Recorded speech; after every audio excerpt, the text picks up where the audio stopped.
오늘은 여호와 그는 하나님이시로다, 여호와 그는 하나님이시로다 라는 제목으로 하나님 말씀 전하도록 하겠습니다. 우리가 신앙생활하면서 그런 생각 들 때 있습니다. 뭔가 좀 확실한 증거가 있었으면 좋겠다. 예수 믿는데 믿음 흔들리지 않고 능력 있는 신앙생활 할 수 있도록 확실한 증거를 좀 한번 보여주셨으면 좋겠다 하는 그런 생각이 들 때가 있습니다. 요즘처럼 세상이 영적으로 혼탁하고 또 어떻게 신앙생활 하는 것이 바르게 신앙생활 잘하는 것인가, 옳은 신앙생활인가 하는 거 명쾌하지 않을 때, 그럴 때는 더욱 그렇습니다. 하나님이 좀 분명하게 뭔가 좀 증거를 보여주시고 좀 확실하게 그렇게 보여주시면 내 믿음 흔들리지 않고 신앙생활 잘 할 수 있을 것 같은 그런 마음이 든다는 것이죠. 엘리야 선지자의 시대도 그랬습니다. 하나님을 섬기기는 하는데 뭔가 좀 부족하고 또 신앙이 좀 두루뭉술한 그런 점이 있었습니다. 아합 왕은 앞장서서 바알 우상을 숭배하겠다고 하고 백성들에게도 우상 숭배하는 일을 독려하고 장려했습니다. 하나님을 섬기면서도 우상도 함께 섬겼던 것이죠. 바알 신은 나름대로 매력이 있었습니다. 사람들에게 날씨를 관장하고 또 결실을 많게 풍요롭게 해준다는 신으로 추앙을 받고 있었습니다. 그래서 가나안 땅에 정착해서 농사짓고 살아가는 이스라엘 백성들에게 바알신을 섬겨서 좀 풍년을 맛봐야 되겠다, 소득을 좀 많이 올려야 되겠다 하는 그런 마음이 들었다는 것이죠. 영적으로 보면 하나님도 섬기고 또 우상도 섬기니까 상당히 혼란스럽고 뭔가 좀 명쾌하지 않은 그런 불편한 마음들이 사람들 안에 있었던 것입니다. 그때에 하나님께서 이스라엘에 비가 내리지 않도록 막으셨습니다. 그래서 가뭄과 기근이 심해졌고 그 기간은 1년, 2년을 지나 벌써 3년이 넘었습니다. 그래서 아합 왕과 이스라엘 백성들의 고통이 점점 더 커져갔죠. 하나님께서는 엘리야를 부르셔서 아합 왕에게 나아가라고 합니다. 3년이 넘었을 때 하나님께서는 엘리야 선지자를 아합 왕에게 보내셨습니다. 엘리야를 만난 아합 왕은 엘리야를 향해서 이스라엘을 괴롭게 하는 자라고 비난을 했습니다. 그러자 엘리야는 내가 이스라엘을 괴롭게 한 것이 아니라 당신과 당신의 아버지의 집이 괴롭게 하였으니 이는 여호와의 명령을 버렸고 당신이 바알들을 따랐음이라 하고 말했습니다. 이스라엘에 3년이 넘도록 이렇게 기근이 임하고 가뭄으로 농사도 안 되고 이렇게 된 것은 아합 왕과 백성들이 하나님을 버리고 우상을 숭배했다는 것입니다. 바알에게로 돌아섰기 때문에 비가 오지 않고 농사를 지을 수 없는 지경이 되었다는 것이죠. 북이스라엘에는 갈수록 바알 숭배가 만연했습니다. 이 바알 숭배가 계속해서 확산된 데는 아합 왕이 시돈 왕 엣바알의 딸 이세벨과 결혼한 그것이 또 이유가 되었습니다. 이세벨은 자기 나라에서 섬기고 있던 바알 신을 시집을 오면서 이스라엘에게 가지고 들어와서 아합 왕을 꾀어서 전체 북이스라엘의 모든 백성들이 이 바알 신을 숭배하도록 하는 일을 장려하였습니다. 그 때문에 이스라엘 백성들도 거리낌이 없이 바알 숭배에 참여했던 것이죠. 그래서 이스라엘 안에는 여호와 하나님도 섬기고 바알 신도 섬기는 이 혼합주의 종교가 성행하게 되었습니다. 혼합주의 신앙은 큰 문제입니다. 우상만 섬기면은 우상 숭배에 빠졌다 이렇게 생각할 수 있는데, 하나님을 섬기기도 하기 때문에, 하나님을 섬기면서 우상도 숭배하기 때문에 스스로 양심에 거리낌이 없습니다. 하나님도 섬기기 때문에 자기 스스로 생각하기에는 나는 신앙생활 잘하고 있다 이렇게 착각을 하는 것이죠. 이때 엘리야가 백성들에게 신앙적인 입장을 분명히 하라고 그렇게 촉구합니다.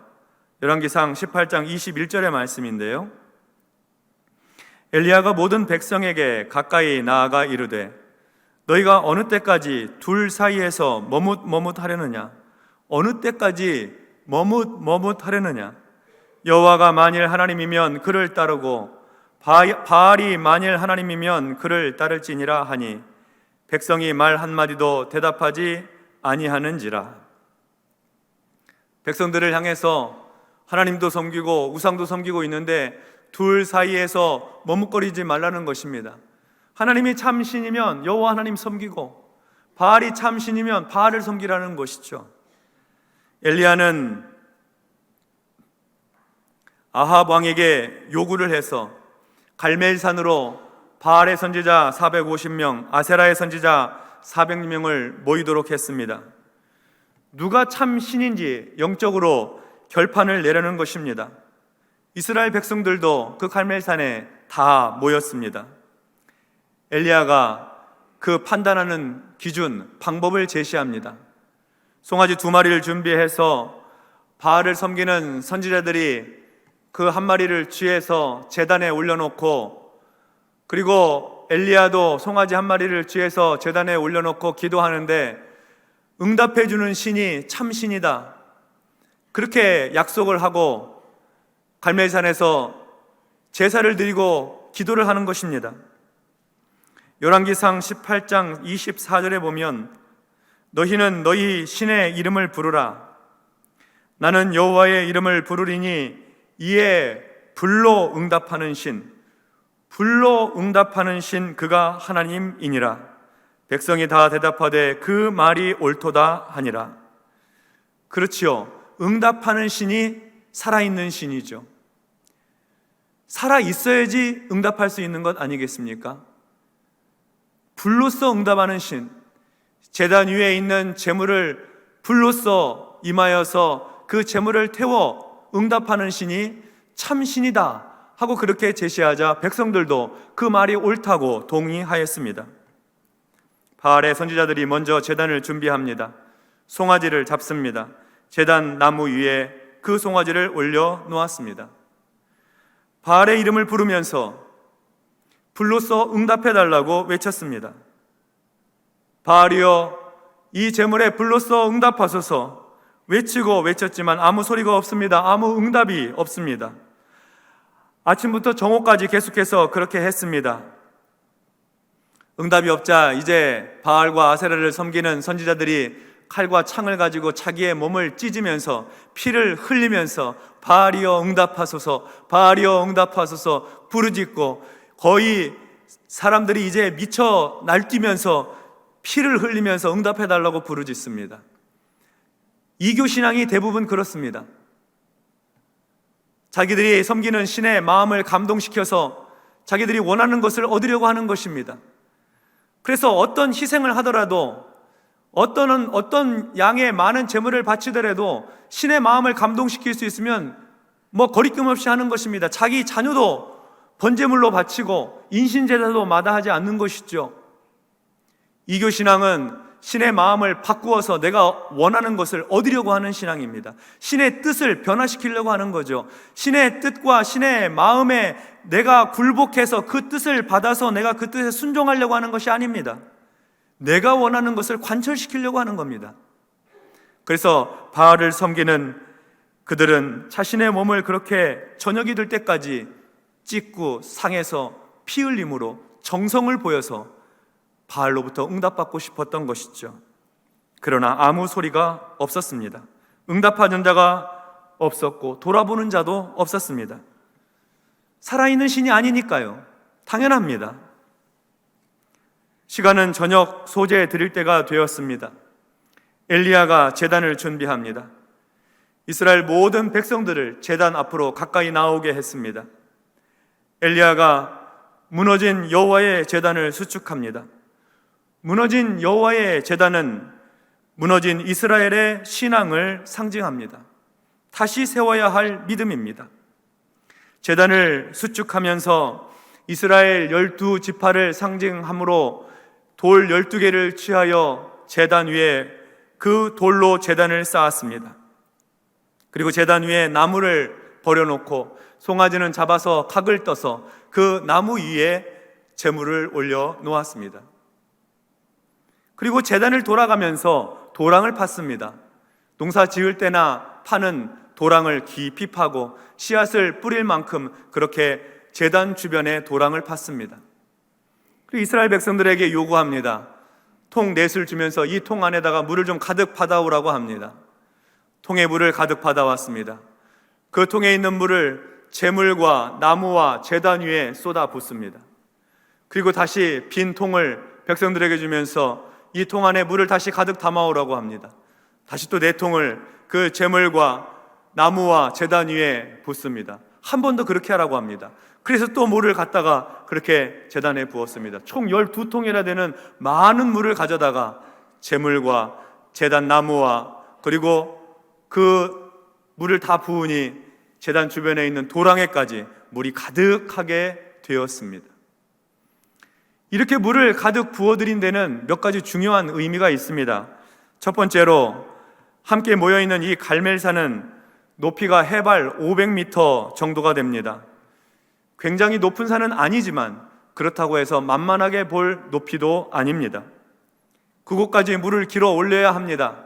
사람들이 가져온 물을 처음에는 다 따랐을 것입니다. 그런데 4통이나 되는 그 가득한 곳에 물을 다 따르고 나니 한 번 더 하라고 하니까 또 한 번 하라고 하니까 아마 그 중에 한두 번쯤은 저 밑에까지 내려가서 어디선가 물을 구해서 그 물을 가지고 올라왔을 것입니다. 수고와 헌신을 의미합니다. 물을 담아서 제단 위에 부어드린 것은 수고하고 헌신하는 마음으로 하나님 앞에 제사하는 것이고 수고와 헌신의 마음을 담아서 하나님 앞에 기도하는 것을 의미합니다. 하나님 앞에 나아갈 때는 우리의 수고와 헌신을 담아서 나아가야 하는 것이죠. 두 번째로 물을 가득 부어드린 데는 두 번째 중요한 의미는 가뭄에 가장 귀한 것을 드렸다는 것입니다. 가뭄에 가장 귀한 것은 돈이 아닙니다. 가뭄에 가장 귀한 것은 소나 양이 아닙니다. 가뭄에 가장 귀한 것은 물입니다. 그러니까 물을 12통이나 부음으로 해서 하나님 앞에 가뭄에 가장 귀한 것을 충분히 드렸다는 것을 말합니다. 하나님 앞에 나아갈 때는 우리가 여기는 가장 귀한 것을 충분히 드림으로 하나님 앞에 예배하는 것입니다. 하나님 앞에 기도하고 하나님의 은혜를 구할 때는 내가 가장 귀하게 여기는 것을 하나님 앞에 바침으로 하나님 앞에 간구하고 하나님의 은혜를 구하고 하나님께 예배하는 것이에요. 세 번째로 하나님 앞에 제단 위에 그렇게 물을 가득 부은 것은 하나님께서 살아계시기에 불로써 응답해 주실 것을 확실히 믿었기 때문에 그 위에 물을 부을 수가 있었습니다. 거기에는 이스라엘 백성들도 가득해 있었고 바알과 아세라의 선지자들도 있어서 모두가 눈을 크게 뜨고 바라보고 있습니다. 혹시 불이 붙긴 했는데 이게 혹시 조작한 게 아닌가, 사람을 속이는 게 아닌가 의심이 아예 들지 않도록 제물과 나무와 제단 위에 물을 가득 붓고 도랑까지 물이 철렁철렁 넘치도록 그렇게 가득 부어놨던 것이죠. 하나님께서 불로 응답해 주실 것을 믿고 그렇게 한 것입니다. 엘리야가 하나님께 기도를 드립니다. 그 기도의 내용이 36절 하반절부터 37절까지 기록이 되어 있습니다. 아브라함과 이삭과 이스라엘의 하나님 여호와여, 주께서 이스라엘 중에서 하나님이신 것과 내가 주의 종인 것과 내가 주의 말씀대로 이 모든 일을 행하는 것을 오늘 알게 하옵소서. 여호와여, 내게 응답하옵소서. 내게 응답하소서. 이 백성에게 주는 하나님이신 것과 주는 그들의 마음을 돌이키심을 알게 하옵소서.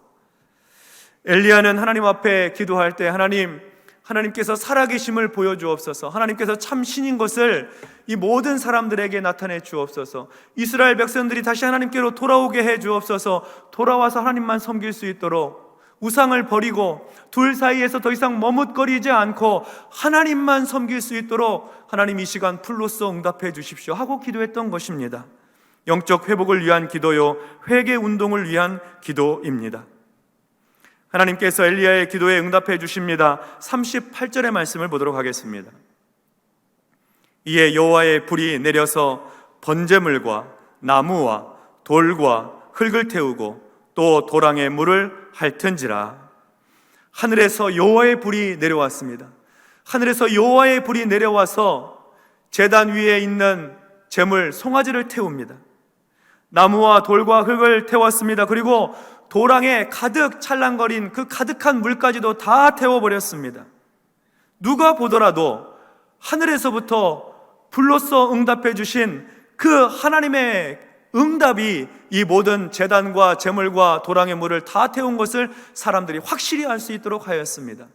살아계신 하나님께서 불로써 응답해 주셔서 누구도 부인하지 못하도록 아주 분명하게 볼 수 있도록 하나님께서 살아계신다는 것을 보여주신 것입니다. 확실한 하나님의 승리였습니다.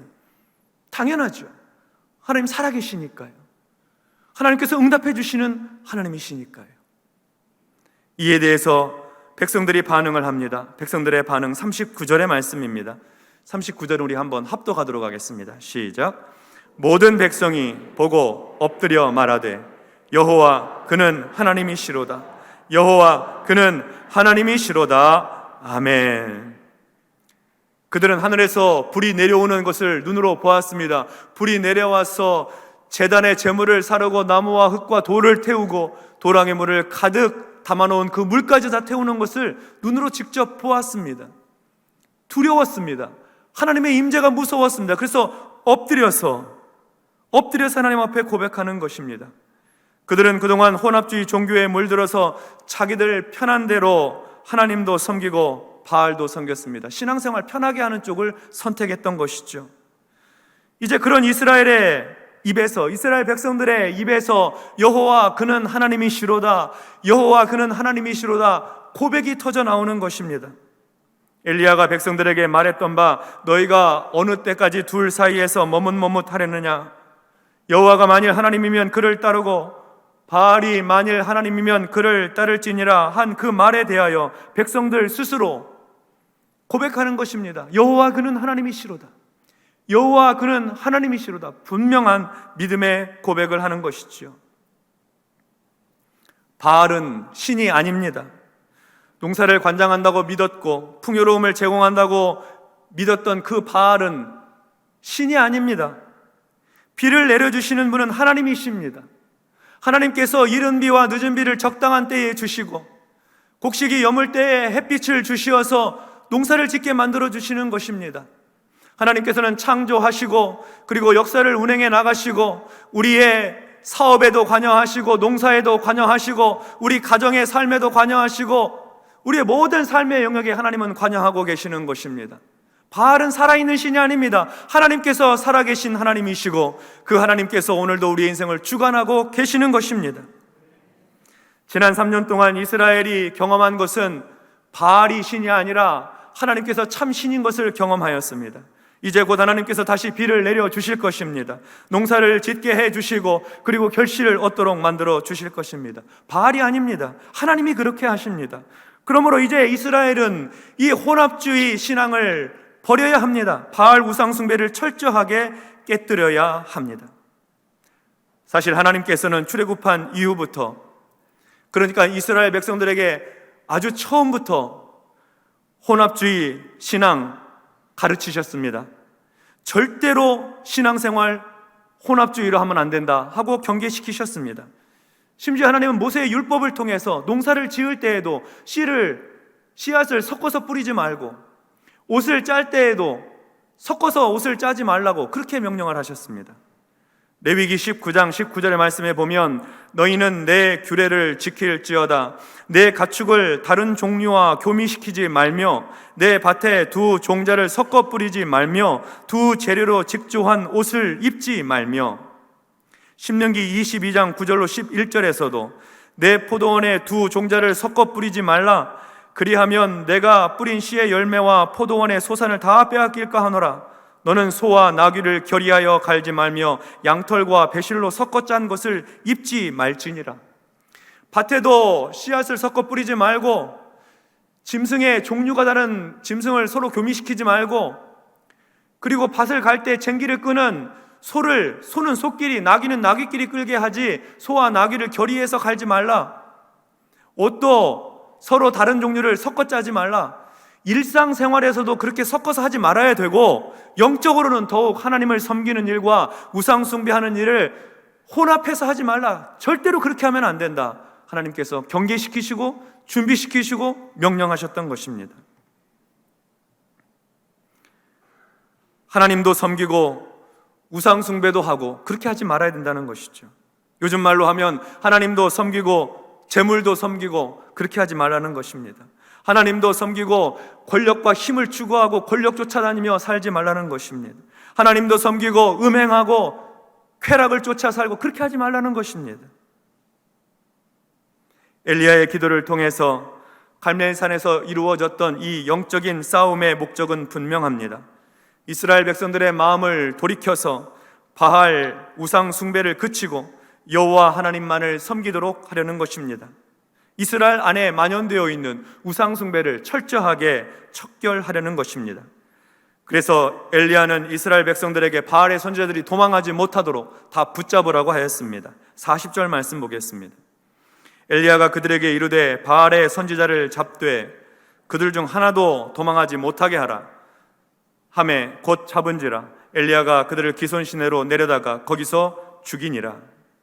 성도 여러분, 오늘날 우리도 영적으로 혼란한 시대를 살고 있습니다. 영적 전쟁의 한복판에서 살고 있습니다. 종교적인 혼합주의가 오늘날에도 우리 삶의 현장에도 만연합니다. 사람들의 마음을 미혹하고 그리고 흔들어 놓고 있습니다. 예수를 믿으면서도 우리는 다른 종교의 행사에 참여하는 것을 그렇게 불편해하지 않는 사람들도 있습니다. 초파일이 되면 불공을 드리고 절에서 나오는 음식을 먹는 것을 그저 거리낌 없이 하는 경우도 있습니다. 요즘에 타종교의 문화 행사라 해서 이슬람교 문화에도 참여하고 다른 종교의 문화에도 그 문화라고 하는 이 이름에 끌려서 별거 아닌 걸로 생각하고 참여하는 경우도 있습니다. 예수를 믿으면서도 다른 방법으로 천국 간다고 생각하는 사람들도 많습니다. 착하게 살고 선행을 행하면 천국에 간다고, 의롭게 살아야지 천국 간다고 생각을 합니다. 또는 하나님은 참 좋으신 분이기 때문에 어떤 사람이든지 지옥으로 보내실 분이 아니라고 믿고 다 천국에 갈 거라고 생각하는 사람들도 있습니다. 예수를 믿으면서도 돈과 권력이 주는 힘과 능력을 하나님보다 더 신뢰하고 더 의지하고 사는 경우도 있습니다. 예수를 믿으면서도 천국이 없다고 생각하는 사람들도 있습니다. 이 세상 삶이 다라고 생각하고 여기서 잘 먹고 잘 사는 것이 중요하다고 생각합니다. 천국은 없다고 생각하는 것이죠. 현세적인 삶이 전부라고 믿는 것입니다. 예수를 믿으면서도 구슬하고 예수를 믿으면서도 점을 보러 다니고 사주팔자를 보고 궁합을 보고 종교 혼합주의입니다. 그렇게 하면서도 문제는 그것에 대해서 문제의식이 없는 것이 문제입니다. 문제는 이런 상황과 환경에 젖어 살면서 어떻게 신앙생활하고 어떻게 하나님 섬기는 것이 옳은지 그 분명하고 명확한 기준을 찾지 못하고 있는 것입니다. 머뭇거리지 않고 하나님만 섬긴다고 하는 것, 어떤 의미가 있을까요? 하나님과 세상 풍조 사이에서, 하나님과 이교 신앙 사이에서, 하나님과 내 탐욕을 채워주는 것 사이에서 머뭇거리지 아니하고 하나님만 섬긴다고 하는 것, 어떤 의미가 있을까요? 하나님을 섬기는 믿음의 삶과 배치되는 것에 대해서 깊이 고민하고 거부하고 단호하게 손절하고 거절하는 것, 하나님 섬기는데 거침이 되는 것들은 잘라내는 것, 그것이 머뭇거리지 않는 신앙생활입니다. 하나님을 섬기는 목적은 이 세상에서 부유하고 잘 먹고 잘 사는 데 있지 않습니다. 이 세상에서 편안하고 안락한 생활을 누리기 위해서 신앙생활하는 것 아닙니다. 우리가 하나님을 섬기고 예수 믿는 이유는 하나님의 백성으로서 그리스도의 제자로서 이 땅에서 복음에 합당한 삶을 살기 위해서 그렇습니다. 천국의 시민으로서 하나님 나라 백성으로 살기 위해서, 그래서 신앙생활 잘하고 싶은 것입니다. 이 땅에서는 좀 불편할 수 있습니다. 이 땅에서는 좀 덜 먹고 살 수 있습니다. 그러나 하나님을 섬기는 신앙생활에서는 세상과 하나님을 섬기는 것을 뒤섞을 수는 없는 것입니다. 오직 하나님만 섬겨야 되는 것이죠. 어떻게 그럴 수가 있습니까? 우리는 하나님 말씀의 기준을 따라 하나님을 섬겨야 됩니다. 말씀에서 벗어나면 안 돼요. 하나님의 말씀이 예수를 믿어야지 구원받는다고 했으면 예수 믿어야 구원받는 줄 알고 믿어야 합니다. 선행으로 구원받는다고 하지 않으셨습니다. 착하게 살아서 의롭게 살아서 구원받는 것 아닙니다. 하나님은 마음씨가 좋으셔서 죄인들을 모두 다 천국으로 이끌어 가신다고도 하지 않으셨습니다. 하나님의 말씀에는 예수 믿어야지 가는 것입니다. 그러므로 우리가 살아가는 동안에 이 세상 풍조와 흐름과 내 생각에는 그런 것으로 현혹되지 아니하고 하나님 말씀의 분명한 기초 위에서 우리의 믿음의 주요 온전케 하시는 예수를 바라보며 믿음의 삶을 견고하게 잘 감당해 나갈 수 있기 바랍니다. 하나님만 섬기고 사는 것입니다. 그러면 농사 잘 지을 수 있습니까? 하나님만 섬기고 살면 사업 잘 됩니까? 자식 잘 자랍니까? 예, 그렇습니다. 하나님만 섬기고 살면, 그의 말씀을 따라 준행하고 살면 우리는 하나님의 거룩한 백성이 되고 하나님의 소유가 되고 제사장 나라가 되는 것입니다. 하나님이 돌보십니다. 책임져 주십니다. 살게 해 주십니다. 그러므로 하나님만 섬기고 이 한 주간도 하나님께 우리의 모든 관심과 마음을 집중시키고 하나님의 말씀의 기준에 합당하게 머뭇거리지 않고 믿음으로 살아 승리하는 하나님의 거룩한 백성들 되시기를 주님의 이름으로 축원합니다. 아멘. 기도하겠습니다. 하나님 아버지, 감사합니다. 세상 풍조에 휩쓸려 내 생각에 따라서 신앙생활 혹시 혼합해서 하고 있는 것 아닌지 되돌아보게 해주시니 감사합니다. 예수를 믿되 분명하게 믿게 하시고 하나님을 섬기되 확실하게 섬길 수 있도록 믿음의 증거들을 보여 주시옵소서. 기도에 응답하여 주시옵소서. 예수님의 이름으로 기도하옵나이다. 아멘.